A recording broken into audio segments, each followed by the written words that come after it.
Viewers, ఇవాళ నేను easy chicken recipe చూపిస్తున్నాను. సో ఫస్ట్ వాష్ చేసి పెట్టుకున్నటువంటి చికెన్లో కొంచెం అల్లం వెల్లుల్లి పేస్ట్, అలానే ఇందులో కొంచెం కొత్తిమీర, పుదీనా, అలాగే ఉప్పు, కొంచెం పసుపు, కొంచెం కర్డ్ యాడ్ చేశాను అనమాట. సో యాడ్ చేసి బాగా మిక్స్ చేసుకుంటున్నాను, మ్యారినేట్ చేసి పెట్టుకుంటున్నాను అనమాట. ఇది ఒక అరగంట ఉన్నా కూడా ఫైన్.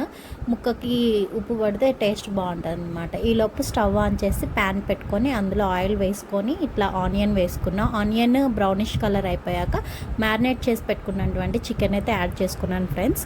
సో తర్వాత నేను దాన్ని కదపట్లే, సో లిడ్ పెట్టేసుకున్న. తర్వాత ఒక 15 మినిట్స్ తర్వాత నాకు ఇలా అయిపోయింది. ఇది నా సీక్రెట్ మంత్రం, మీకు అందరికీ తెలుసు, ఇదివరకు వీడియోలో కూడా చూపించాను.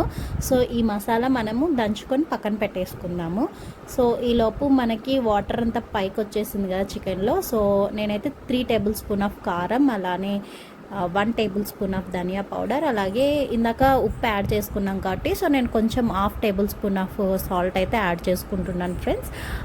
సో మొత్తం బాగా కలితిప్పుకొని లిడ్ అయితే పెట్టేసుకోవాలన్నమాట. సో ఇట్లా కొంచెం కరివేపాకు వేసుకొని లిడ్ పెడితే ఆ స్మెల్ భలే ఉంటుంది అనమాట, టేస్ట్. సో మనం దంచి పెట్టుకున్నటువంటి మసాలా కూడా ఇందులో వేసి పెట్టుకుంటే వేడి వేడి చికెన్ రెడీ అయిపోతుంది. సో ఇది ఈజీ అనమాట, నేను ఎప్పుడు ఫాస్ట్గా అయిపోవాలని చేస్తాను. So thank you for watching all. Please do subscribe and like my videos. Bye everybody.